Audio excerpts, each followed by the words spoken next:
Donc, shalom, shalom à tous. Nous allons poursuivre notre enseignement toujours sur la foi en Dieu.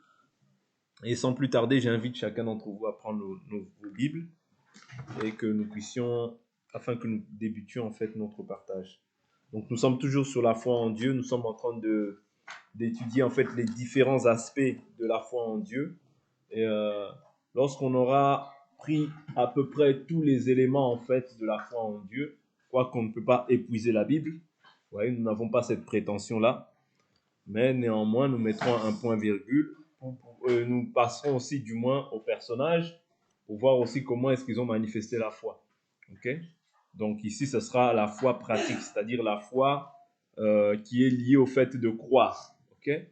Mais ici, nous sommes beaucoup plus en train de pouvoir voir les différents aspects, bien les différents points de doctrine qui constituent aussi le soubassement de notre foi. Mais par la suite, nous irons voir par exemple la foi d'Abraham, voir peut-être Josué et Caleb. Vous voyez, la manière dont ils ont manifesté la foi. C'est très important aussi de voir les personnages, de voir comment est-ce que Dieu les a appelés, comment est-ce qu'ils ont manifesté la foi. Ouais, mais là, dans un premier temps, c'est toujours la foi en Dieu que nous sommes en train de partager, mais c'est les différentes doctrines, différents points de doctrine de la foi que nous confessons en Christ Jésus, qui est aussi très important, parce que je vous ai toujours dit que la foi que nous confessons, c'est un ensemble. Ok? Oui, c'est un ensemble. C'est comme quand on parle de la doctrine c'est un ensemble. La foi aussi que nous confessons, nous sommes fondés, nous sommes édifiés sur le fondement des apôtres et des prophètes. Donc la foi en Dieu, vous voyez, regroupe ce que les prophètes ont dit, ce que les apôtres ont dit, ainsi que ce que Jésus a dit. Vous voyez, donc tout ça, ça regroupe notre foi. Parce que la Bible nous dit, les vrais adorateurs adoreront le Père en esprit et en vérité. Jésus dit, vous adorez ce que vous connaissez, vous adorez ce que vous ne connaissez pas. Nous adorons ce que nous connaissons. Ouais, c'est-à-dire, pour adorer, il faut connaître. Je peux avoir la foi. C'est un fait. C'est un pas, en fait, la foi. Mais maintenant, il faut qu'on t'explique, en fait, l'entièreté. Enfin, pas l'entièreté. Moi, je n'ai pas la prétention d'avoir l'entièreté, mais nous avons déjà un socle, un fondement qui a été posé. Nous faisons simplement que répéter ce que les apôtres ont dit. Okay? Donc, c'est très important. Donc, voilà. Nous avions essayé de voir le scellement. On ne va pas revenir dessus. La foi, qui est définie en grec par le mot pistis, P-I-S-T-I-S, traduit par fidélité, confiance, assurance, grâce, conviction. Okay? Donc, la foi en Dieu que nous partageons, en fait, nous devons croire en toute la parole. Parce que Dieu, tu dois croire que Dieu, c'est sa parole. Ouais, c'est-à-dire que tu dois mettre foi à toute écriture et croire que toute la parole, c'est Dieu. Maintenant, il est vrai que dans la loi, au jour d'aujourd'hui, je vous ai toujours dit que il y a des lois qui ont été accomplies dans le corps de Jésus. Parce que Jésus dit, je ne suis pas venu pour abolir, mais pour accomplir. Okay? Donc, il y a des choses qui s'expliquent dans la Bible. Okay? Donc, on ne peut pas prendre la parole dans le désordre et dire, ouais, ça, c'est d'actualité. Il y a des choses qui ne sont plus aussi d'actualité, qui ont pris fin à la croix. Ouais? Donc, c'est très important. Ouais? Donc, aujourd'hui, on ne peut pas prendre un bouc et un taureau et penser qu'avec le bouc et le taureau, là, tu vas être pardonné. Non. Parce que cela, Jésus l'a accompli, en fait, dans son corps. Ouais, donc, voilà pourquoi Jean-Baptiste, quand il le voit, il dit, voici l'agneau de Dieu qui ôte les péchés du monde. Or, autrefois, qui est-ce qui ôtait le péché du monde? C'était les boucs, les taureaux, les agneaux, tous ces animaux-là qui étaient donnés pour faire le pardon des péchés. Ouais, pour pardonner les péchés. Mais ils couvraient le péché. Mais Jésus, lui, il est venu ôter le péché. Est-ce que vous comprenez la différence? Ouais. Les animaux dans le sacerdoce de la loi, ils couvraient le péché. Ouais. Et c'est là qu'on était déclaré juste. Mais Jésus, par une seule offrande, il est venu rendre juste tout un chacun d'entre nous. Il est venu nous rendre parfaits par son offrande. Voilà pourquoi ne cherche plus à être parfait, mais cherche à te sanctifier davantage. Parce que la perfection, elle a été accomplie dans le corps de Christ. C'est pas moi qui le dis, c'est l'Écriture. Par une seule offrande, il a rendu parfait. Je prends l'Écriture. Je n'ai pas décidé, je ne vais pas partager sur ça, mais je prends l'Écriture. L'Écriture nous dit,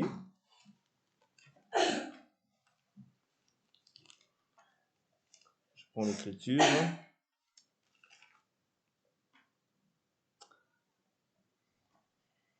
prends Hébreux 10. Hébreux 10, verset 3, il dit mais par ces sacrifices, on rappelle chaque année le souvenir des péchés, car il est impossible que le sang des taureaux et des boucs ôte le péché. C'est pourquoi en entrant dans le monde, le Christ dit, tu n'as voulu ni sacrifice ni offrande, mais tu m'as formé un corps.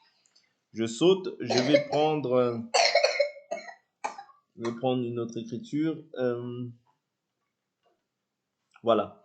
Hébreux 10, verset 12. Il dit, mais lui, après avoir présenté un seul sacrifice pour les péchés, s'est assis à perpétuité à la droite de Dieu, et il attend désormais que ses ennemis deviennent son marchepied. Car par une seule offrande, il a rendu parfait. Ouais, car par une seule offrande, il a rendu parfait à perpétuité ceux qui sont sanctifiés. C'est-à-dire que toi, tu es déjà parfait. Parce que tu n'es pas parfait par toi-même, mais tu es parfait à cause de Christ. Est-ce que vous comprenez? Ça, c'est une doctrine parmi les doctrines. Ouais. C'est-à-dire que nous sommes rendus parfaits à cause de l'offrande de Christ. Maintenant, ce que nous devons faire, la Bible nous dit que celui qui est saint, qu'il fasse quoi? Qu'il se sanctifie davantage. C'est ça la part du croyant. Vous voyez? Parce que je vous ai dit, ce n'est pas parce que nous avons été scellés ce n'est pas parce que nous avons été scellés du Saint-Esprit et que le Saint-Esprit ne peut pas nous être ôté, vous voyez, que pour autant nous ne devons pas nous sanctifier. Non. Ce qui prouve que toi tu es un élu, que tu es prédestiné au salut et que tu as reçu la faveur de Dieu, c'est que comme tu as été rendu parfait, vous voyez, tu dois te sanctifier davantage. C'est-à-dire que ta marche doit attester que tu as connu Dieu. Ok? Parce que si on voit tout le contraire, en fait, ce sera contraire à ce que tu prétends dire de toi-même. D'où l'importance de comprendre que si nous sommes parfaits, nous devons nous sanctifier davantage. Ouais. Parce que la sanctification, ce n'est pas toi qui l'as accompli, c'est Jésus qui l'a accompli pour toi. Parce que par tes efforts, tu ne peux pas être parfait. Ouais. Par tes propres efforts à toi-même, tu ne peux pas être parfait. Il faut que Jésus s'offre et que quand maintenant toi tu rentres en Jésus, tu es maintenant fils adoptif. Tu es adopté par Dieu. Ouais. Tu es adopté par Dieu et Dieu maintenant ne voit plus ton péché, mais il voit son fils en toi. Voilà pourquoi toi tu ne subiras pas la colère de Dieu parce que tu as la marque de Dieu sur toi.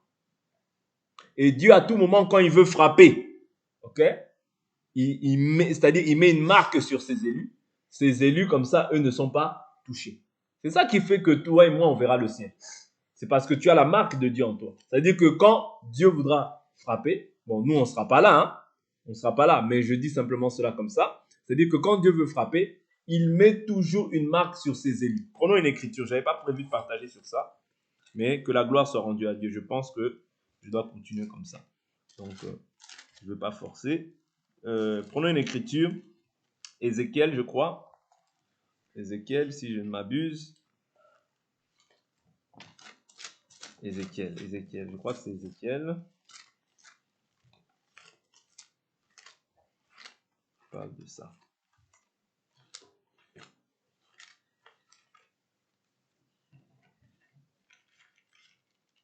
C'est Ézéchiel.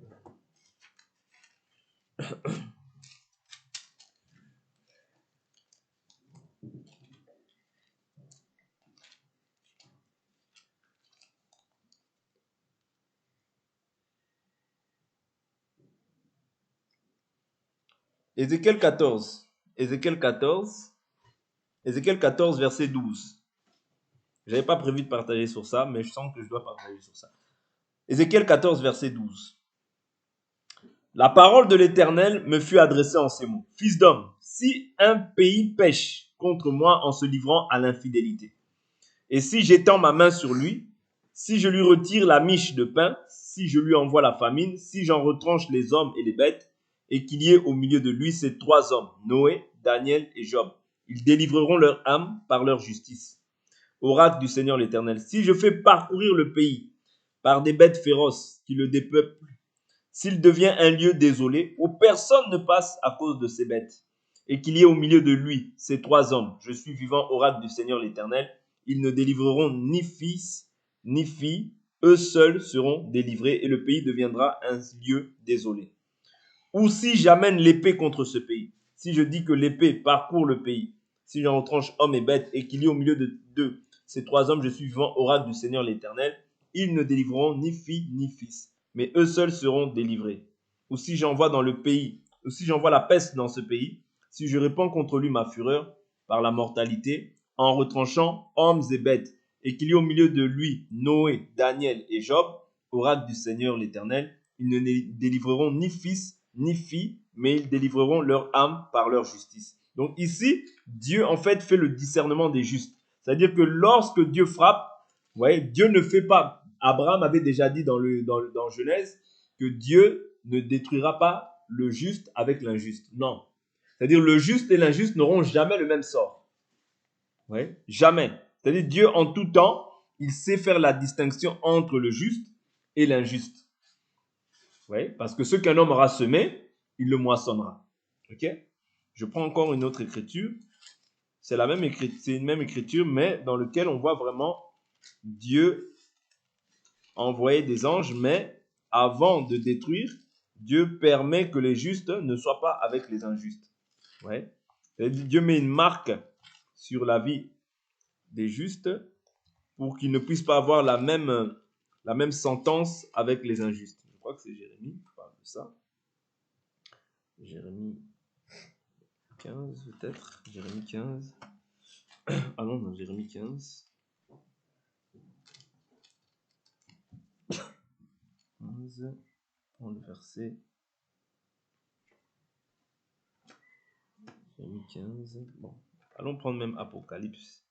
Prenons même Apocalypse, si je ne trouve pas là. Prenons même Apocalypse rapidement, et après on va avancer dans notre thème. Ici, je veux simplement nous faire comprendre que le juste ne mourra pas avec l'injuste. Vous voyez, en tout temps, Dieu fait une distinction. C'est-à-dire, Dieu épargne toujours ceux qui ont marché dans la justice avec lui. Ok? Je prends Apocalypse chapitre 7. Verset 3, il dit « Ne touchez pas à la terre, ni à la mer, ni aux arbres, jusqu'à ce que nous ayons marqué du sceau le front des serviteurs de notre Dieu. » Ouais. Et j'ai entendu le nombre de ceux qui avaient été marqués du sceau. Vous voyez, c'est-à-dire ici, Dieu pour frapper, quand il va frapper en ce moment-là, il épargnera toujours le juste. Ouais. Ceux qui ont marché dans la justice, ceux qui ont le sceau de Dieu. Or, je vous avais dit que le sceau de Dieu, c'est le Saint-Esprit. Ouais. C'est-à-dire que quand tu es scellé du Saint-Esprit, toi, c'est-à-dire la colère de Dieu n'est plus sur toi. Parce que tu es devenu ami de Dieu. Tu es devenu enfant de Dieu. Oui. Mais la colère de Dieu est sur ceux qui marchent dans l'impiété, d'une manière qui est contraire à sa volonté. C'est ce genre de personnes-là qui subiront la colère de Dieu. Mais pas nous les saints. Parce que nous les saints, nous sommes réconciliés avec Dieu aujourd'hui. Ok? C'est très important. Donc hier, nous avions essayé de voir la prédication de la croix, qui est aussi une folie pour ceux qui périssent. Oui. Et pour nous qui sommes sauvés, elle est la puissance de Dieu. Nous avions vu la faiblesse de Dieu. La faiblesse de Dieu, c'était quand Dieu prenait un corps. Okay? Quand Dieu prenait un corps, c'est ça qu'on appelle la faiblesse de Dieu. Okay? La prédication de la croix, on a vu aussi qu'elle vient pour pouvoir mettre quoi? Une séparation entre tout ce qui est ténèbres et tout ce qui est lumière. C'est ça l'œuvre de la croix. L'œuvre de la croix ne peut pas te laisser en fait indifférent. L'œuvre de la croix ne peut pas te laisser en fait tel que tu étais. L'œuvre de la croix ne peut pas te laisser adultère, autrement dit. Pourquoi?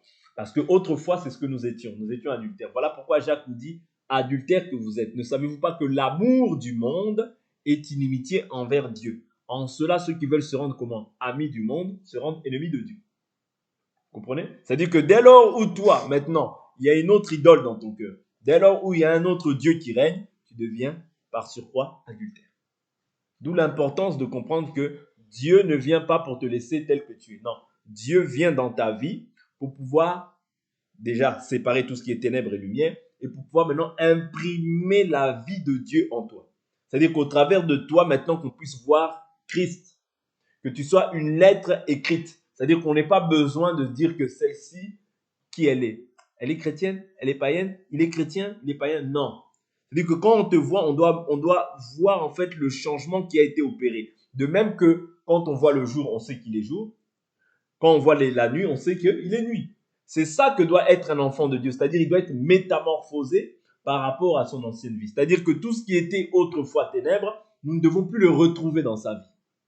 C'est ça que nous devons nous efforcer à faire. Parce que la Bible nous dit, souvenez-vous, lorsque Jésus va à la croix, il dit « Le prince de ce monde vient, mais il n'y a rien de lui en moi. » C'est-à-dire c'est ça que Dieu attend de nous, qu'il n'y ait rien du diable en nous. Bien sûr, nous sommes passés des ténèbres à la lumière. Mais quand je parle du diable, c'est-à-dire que n'oublions pas que Dieu a condamné le péché dans la chair pour que nous ne vivions plus selon la chair. À quel moment Dieu a condamné le péché dans la chair? C'est à la croix. Ouais, à la croix, Jésus s'est fait pécher. Ouais, Dieu l'a fait pécher. Ouais. Ça, c'est l'Écriture qui dit ça. Il a condamné le péché dans la chair afin que nous ne vivions plus selon la chair, mais selon l'esprit. Parce que si nous vivons selon la chair, nous allons mourir. Mais si par l'esprit nous faisons mourir les actions du corps, nous vivrons. Voilà pourquoi quelqu'un qui n'a pas le Saint-Esprit ne peut pas en fait être déclaré mort au péché. C'est pas possible. Même s'il s'efforce par ses propres efforts, il n'y arrivera pas. Parce que la chair et le sang ne sont pas qualifiés pour ces choses. Ouais. Mais c'est le Saint-Esprit qui te donne la capacité de pouvoir dominer en fait sur le péché.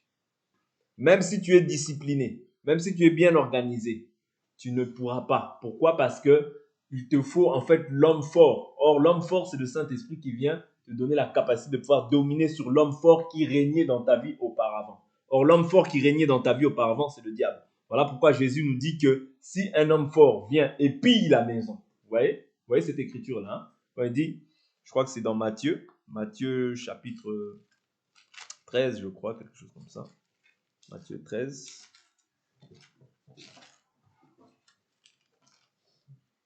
Ouais, Matthieu 12. Matthieu 12. Il dit quoi? Matthieu 12. Matthieu 12, verset 28. Il dit mais si c'est par l'Esprit de Dieu que moi je chasse les démons, le royaume de Dieu est donc parvenu jusqu'à vous.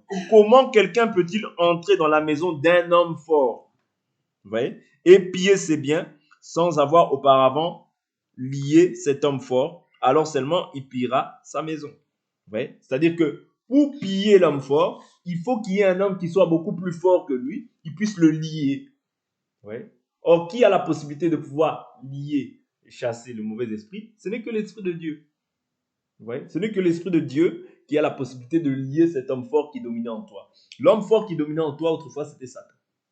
Parce que c'est lui qui te donnait la force de pouvoir mentir. C'est lui qui te donnait la force de pouvoir voler. C'est lui qui te donnait la force de pouvoir faire tout ce que tu pouvais faire qui était en opposition et en horreur à l'éternel. Oui. Voilà pourquoi maintenant, quand Christ vient, c'est lui maintenant qui devient l'homme fort dans ta vie. Oui.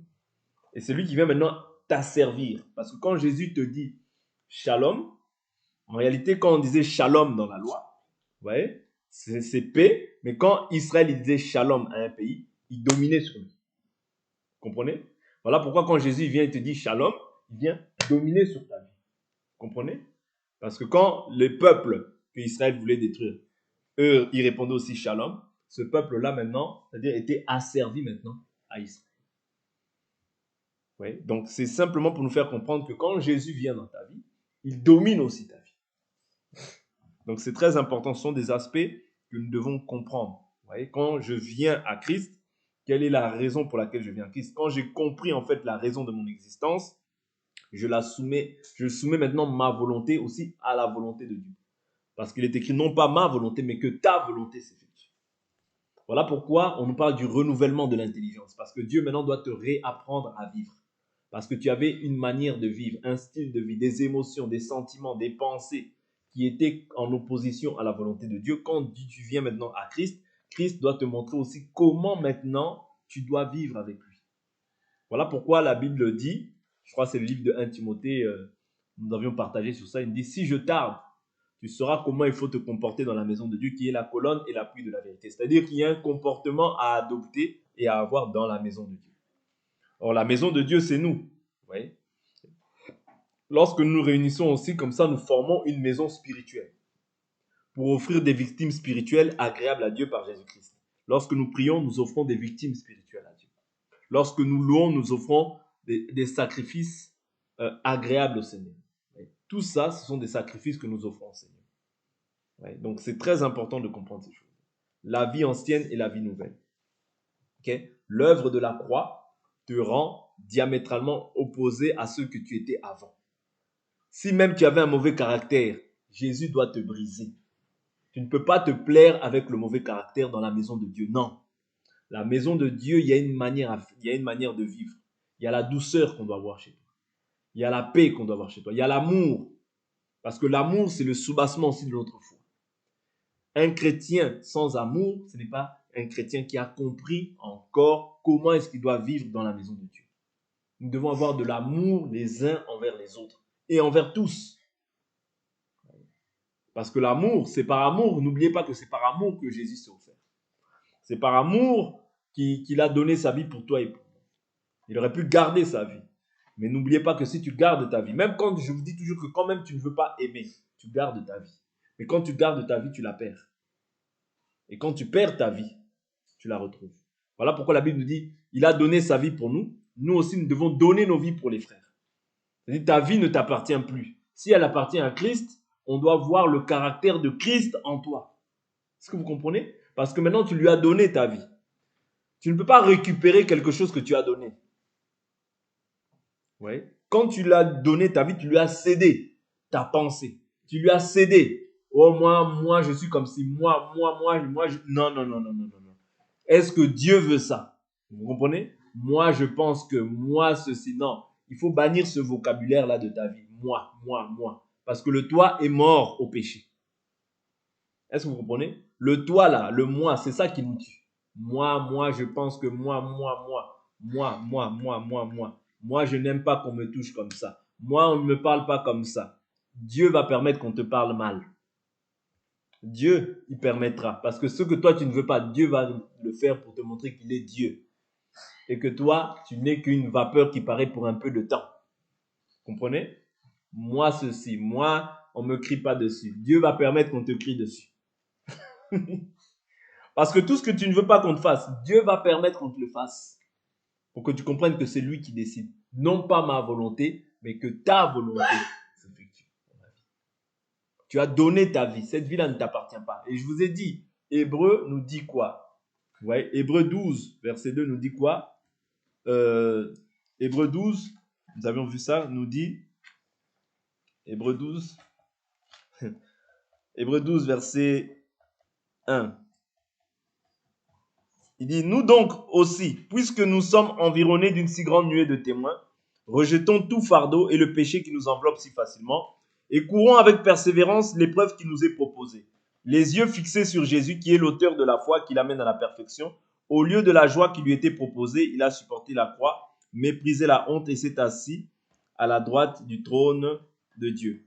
Voilà. Considérez, c'est le verset 3 qui m'intéresse. Considérez en effet celui qui a enduré de la part des pécheurs une telle opposition contre sa personne, afin que vous ne vous fatiguiez pas l'âme découragée. Vous voyez? C'est-à-dire, il a supporté de la part des pécheurs une telle opposition. Les pécheurs l'ont persécuté lui, hein, mais il était Dieu. Mais c'est-à-dire que toi aussi, il faut comprendre que les pécheurs vont te persécuter. Oh, moi, il ne peut pas me parler comme ça. Dieu permettra qu'on puisse te parler parce que si Dieu permet qu'on puisse mal te parler, même si toi, tu ne veux pas qu'on te parle mal, Dieu a déjà mis en toi la capacité de pouvoir supporter cette difficulté. Parce que Dieu ne nous tente pas au-delà de nos forces. Ouais. Si on t'insulte, ça veut dire que Dieu sait que toi, en toi, tu as la capacité de pouvoir résister. Si on te tape, ça veut dire que Dieu, il a mis déjà cette capacité en toi de pouvoir résister. Dieu ne peut pas te tenter au-delà de tes forces. Est-ce que vous comprenez? Si on te coupe le doigt, c'est-à-dire que Dieu, il a déjà mis en toi cette capacité de pouvoir supporter cette affliction-là qui va t'être attribuée. Vous comprenez? Parce que ce ne serait pas logique que Dieu te tente pour que tu te perdes. Ouais? Que Dieu t'éprouve au point où tu puisses te perdre. Non. Ouais? Dieu t'éprouve par rapport à, c'est-à-dire par rapport à celui qu'il a déjà mis en toi. Voilà pourquoi Paul dit, rien ne nous séparera de l'amour de Dieu.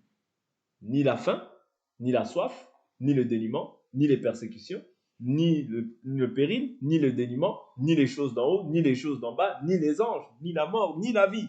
Ouais? C'est-à-dire qu'il est arrivé à un point, voilà pourquoi quand on le lapide même avec des pierres. Le lendemain, il va prêcher. Vous comprenez? Parce qu'il a compris que cette vie-là n'est qu'une vie passagère et éphémère. Et que nous ne sommes qu'une vapeur qui paraît pour un peu de temps. Vous comprenez? C'est ça. C'est-à-dire que quand tu comprends en fait l'objectif de ta vie, vous voyez, rien ne peut te séparer en fait de Dieu. Peu importe ce qui arrive, peu importe la manière dont le diable va s'élever en fait dans ta vie pour pouvoir te chercher à te nuire. Mais comme tu es ferme dans ta foi, Dieu aussi, la Bible nous dit quoi? Ça, c'est 1 Chronique 30, je crois. Il nous dit quoi? Soyez ferme dans votre confiance envers Dieu et vous serez affermis dans votre défense. Soyez ferme dans votre confiance envers ses prophètes et vous aurez du succès. Ça veut dire que pour être affermi dans la défense, il faut être ferme dans ta confiance envers Dieu. Pour avoir le succès, il faut être ferme dans ta confiance envers les prophètes que Dieu t'envoie. Ouais. C'est-à-dire c'est ces deux choses-là dont dépend le succès et l'affermissement dans ta défense. Ouais. Ce n'est pas en vain que Dieu met ces choses. Mais tout cela, nous l'apprenons par la grâce de Dieu. Tout cela, c'est l'œuvre de la croix, la prédication de la croix, ouais, qui vient automatiquement dans un premier temps, comme je vous ai dit, séparer tout ce qui est ténèbres de ce qui est lumière. Donc aujourd'hui, il faut qu'on comprenne que nous sommes saints à cause de Jésus. Parce que par une seule offrande, il a rendu parfait chacun d'entre nous. C'est-à-dire que nous, là, tels que nous sommes, si les gens cherchent les parfaits à la face de la terre, ils doivent venir nous voir nous. Ils peuvent venir te voir toi, ils peuvent venir te voir moi, parce que c'est nous les parfaits. En Christ, nous devenons parfaits. Ce n'est qu'en Jésus, ce n'est pas en Allah, ce n'est pas en Bouddha, ce n'est pas en un autre Dieu. Non, ce n'est qu'en Jésus-Christ que tu peux déclarer être parfait. En dehors de Jésus, il n'y a pas de parfait. En dehors de Jésus, il n'y a pas de parfait. C'est l'œuvre de la croix qui nous a rendus parfaits. Parce que nous avons été rachetés par le sang de Dieu. Parce qu'en lui, si Jésus avait péché, il n'aurait pas la possibilité de pouvoir nous racheter. Mais comme lui, il n'a pas péché, il a la possibilité de pouvoir te racheter. Vous comprenez? Il était sans péché. C'est pour ça qu'il a la possibilité de pouvoir te racheter. C'est très important de comprendre ces choses-là. De comprendre que Dieu a été manifesté en chair pour toi et pour moi. De comprendre en fait pourquoi tu es juste et pourquoi tu persévères dans cette justice. C'est parce que tu as une espérance. Et cette espérance-là, la Bible nous dit qu'elle ne trompe point parce que l'amour de Dieu est répandu dans nos cœurs par le Saint-Esprit. Et comme tu as le Saint-Esprit, comme je vous ai dit tout à l'heure, tu verras Dieu. Tu verras Dieu. On ne te trompe pas. Oh, peut-être que tu vas perdre tu ne peux pas perdre le Saint-Esprit. Tu ne peux pas, à moins que tu n'aies pas un élu. Mais si tu es un élu, Dieu t'a connu depuis l'éternité. Tu ne perdras pas le Saint-Esprit. Ça, c'est un faux évangile. Vous voyez? C'est un faux évangile. Même si la Bible dit, celui qui persévérera jusqu'à la fin, oui, c'est un fait. Mais néanmoins, l'élu, il est scellé. Un acte scellé, c'est un acte irrévocable. Je reviens sur ça, parce que je ne pourrais pas ressortir de ça. Je reviens sur ces choses-là, afin que ce soit ancré en nous et que nous ayons cette compréhension que tu peux éteindre l'esprit, tu peux attrister le Saint-Esprit. Mais néanmoins, quand tu reviens d'un cœur sincère auprès du Seigneur, Dieu aussi restaure les choses. Souvenez-vous même Israël, lorsqu'il péchait et qu'il revenait dans la présence de Dieu, il demandait pardon à Dieu.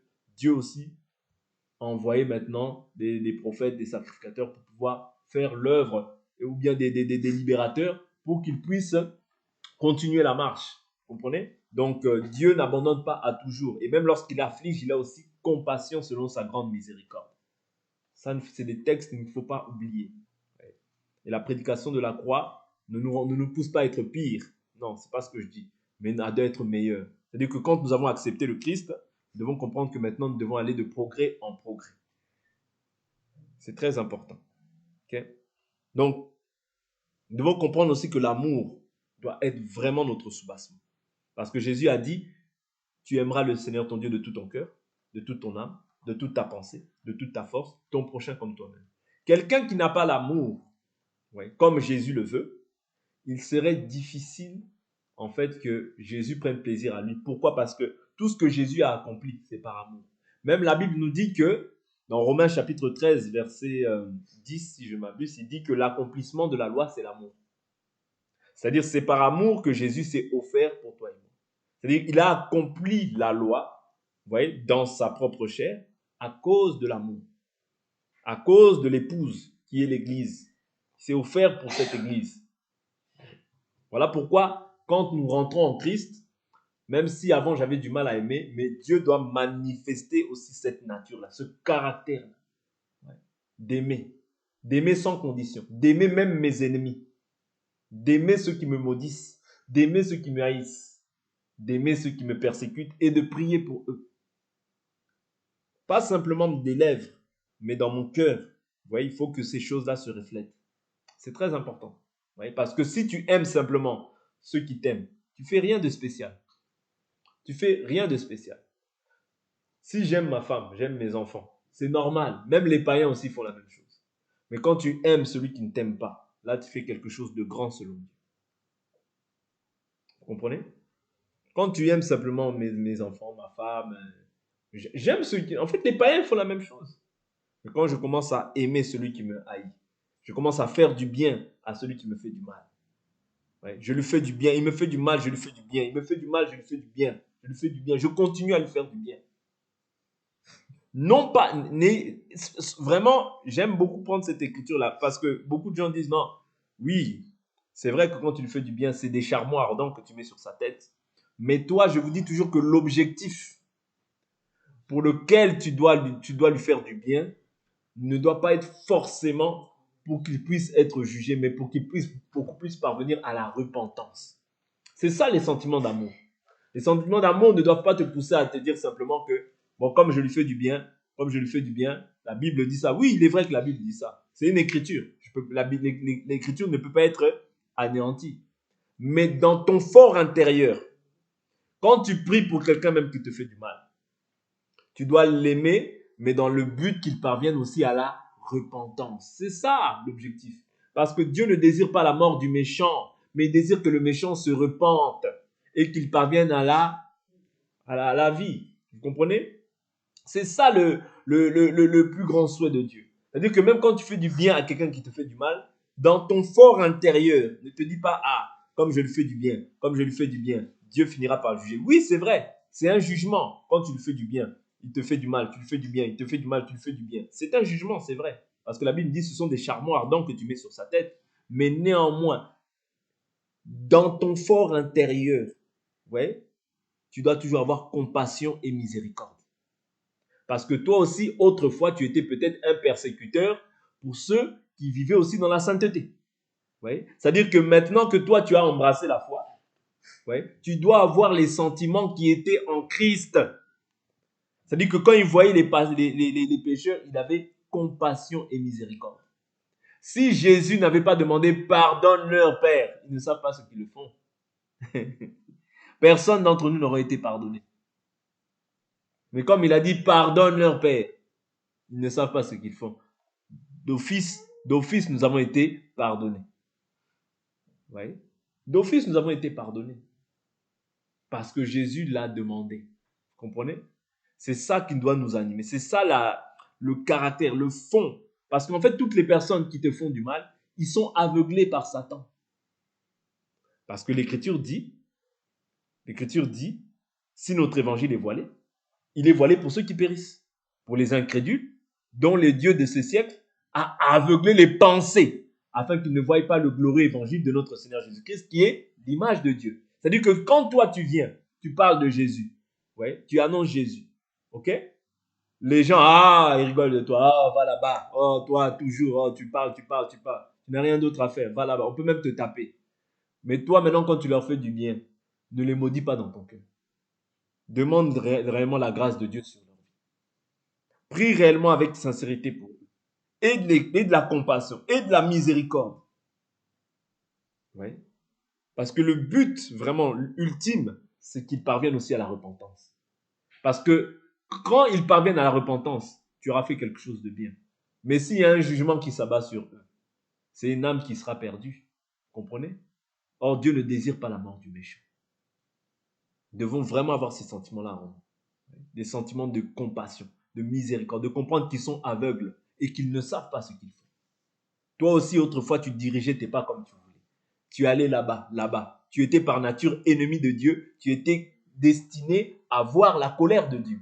Mais Dieu, dans sa miséricorde, Dieu, dans ses compassions, il t'a attiré à lui afin que tu puisses bénéficier du salut. N'oublions pas ces choses-là. Ce sont des principes élémentaires, mais dans la marche, après, on oublie ces choses-là. Non, il ne faut pas oublier ces choses. Le but, c'est de gagner. Le but, c'est de sauver. Le but, c'est de prier toujours afin que les âmes se convertissent, qu'ils se repentent. C'est très important parce que si même Dieu, je vais m'arrêter là, si même Jésus retarde sa venue, c'est afin que plusieurs parviennent à la repentance et à la connaissance de la vérité. Parce que plusieurs se disent que l'arrivée du Seigneur, il tarde.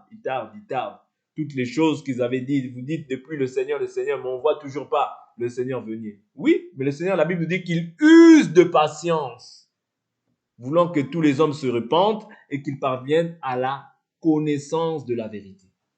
C'est-à-dire, si Dieu tarde encore à venir, c'est à cause de ces gens-là qui sont encore dehors. C'est à cause des élus qui sont encore dans les boîtes de nuit. C'est à cause des élus qui sont encore en train de faire la mafia dehors. C'est à cause des élus qui sont encore dans les lieux de débauche. C'est à cause de nos sœurs qui font encore la prostitution dehors. C'est à cause d'eux que le Seigneur tarde.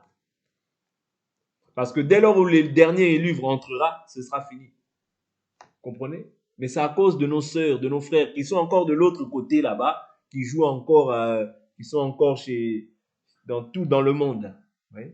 Mais Dieu, en leur temps, comme Dieu il a patienté avec toi, toi aussi tu dois être patient aussi avec les gens.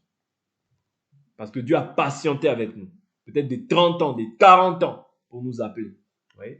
Mais malgré tout, il l'a fait en son temps. Voilà pourquoi nous aussi, en contrepartie, nous devons aussi exercer aussi cette miséricorde envers ceux qui n'ont pas encore bénéficié de la grâce de Dieu. Que Dieu nous bénisse. Pour aujourd'hui, on s'arrête là et on va prier.